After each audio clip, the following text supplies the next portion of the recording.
All right, the master cylinder, the clutch master cylinder is replaced now.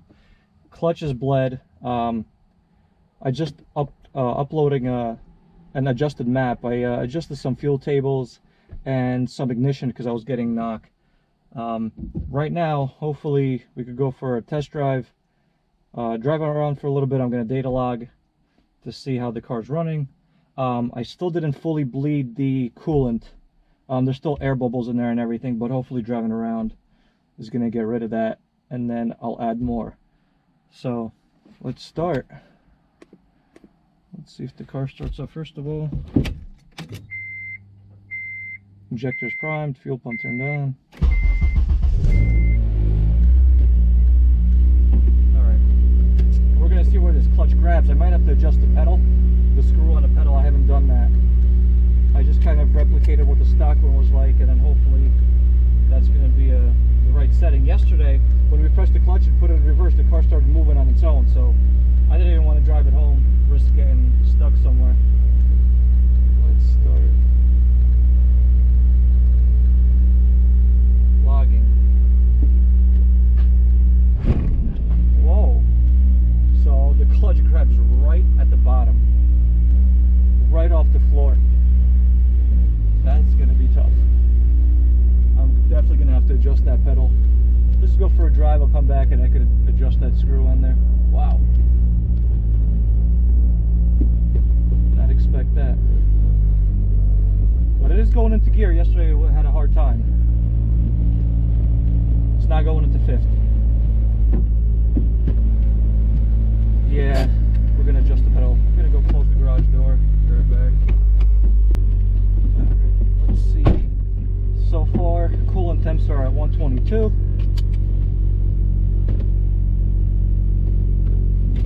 Alternator has power. Well, it's getting 14.2 volts. Alright, let's go.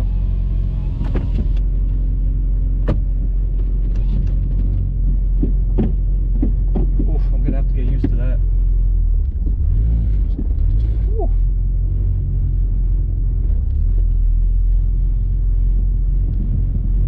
This pressure plate's a little tough. Once the clutch breaks, it should be a little bit better.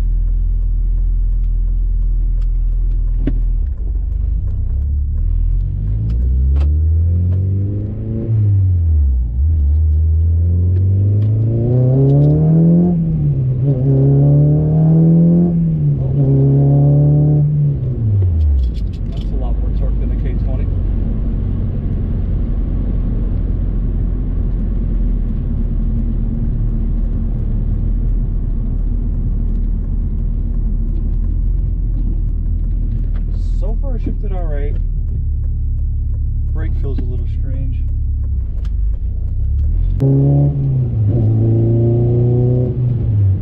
Well, it goes into gear now. Sixth.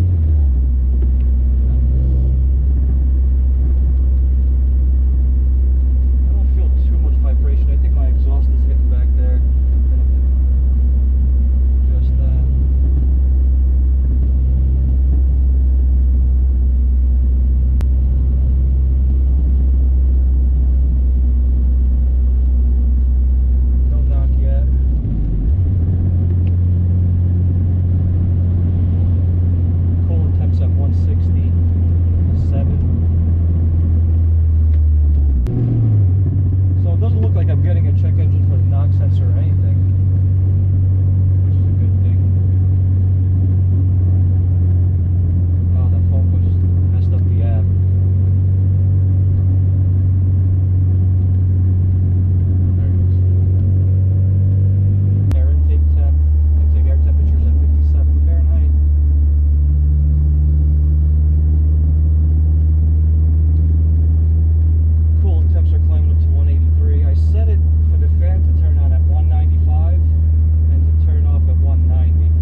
finicky. Basically grabs like a quarter of an inch off the floor. Still can't get into fifth while standing still. You get into reverse though.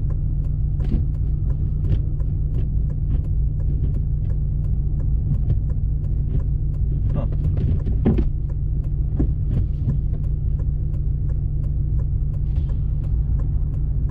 Coolant temp's at 195, but I don't think I heard the fan kick in yet. 197 definitely didn't kick in.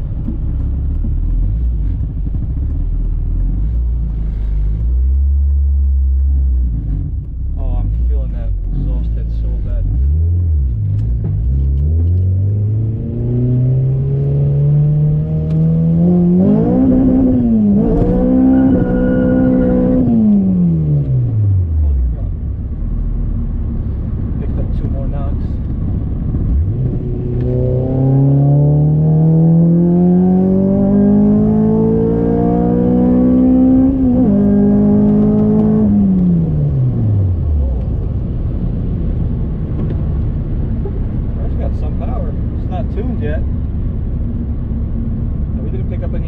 By going wide open throttle on that.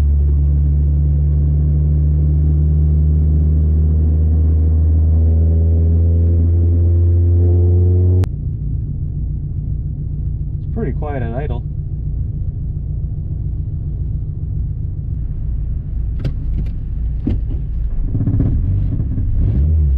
That exhaust is gonna need to get fixed. That is really annoying.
dark out there. Yeah, this clutch feels so weird though.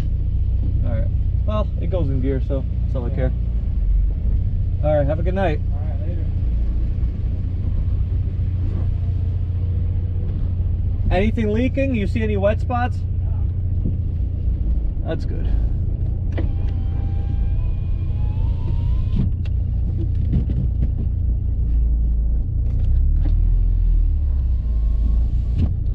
Alright, so we're heading home. Data logging because I want to see what's going on. We removed some ignition timing because it was getting knocked every now and then, especially around the lower RPM range.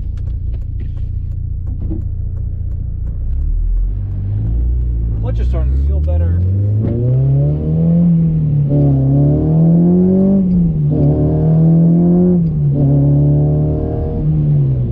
Picked up one knock instantly. I gotta drive like this kind of, just so I can put load on the motor and then just cruise around, see where it's knocking. It's like when you're driving slow, you put it into 6th gear or 5th gear, put load on the motor, and you give it gas. What is this dude doing?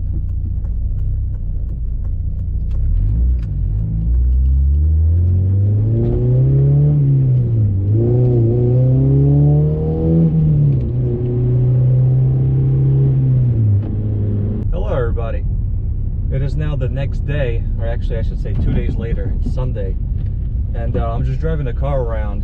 I'm hoping to get some of the knock count out. I was kind of working on it yesterday.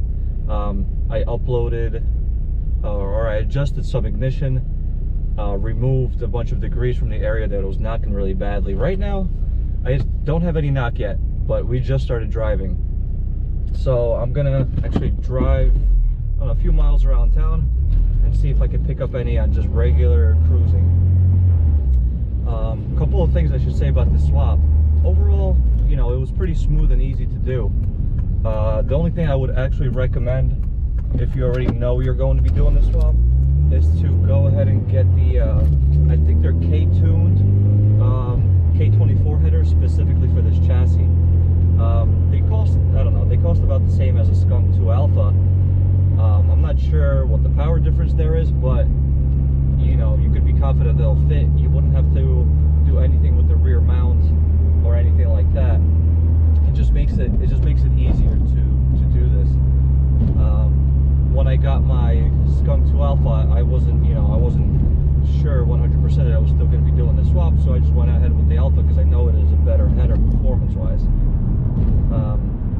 That's basically it. Right now I still didn't get rid of the exhaust hitting in the back.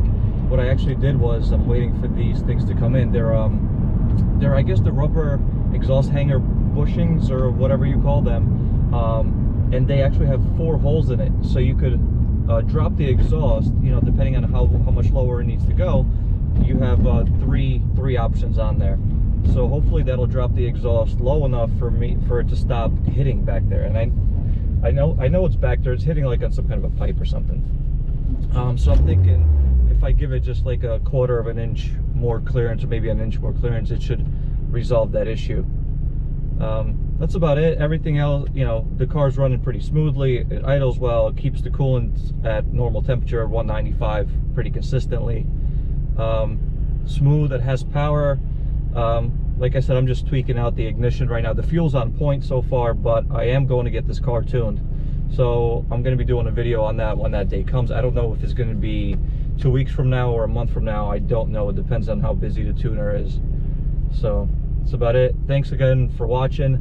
I appreciate, you know, every subscriber we have, your comments and input. Thanks again. I'll see you guys soon.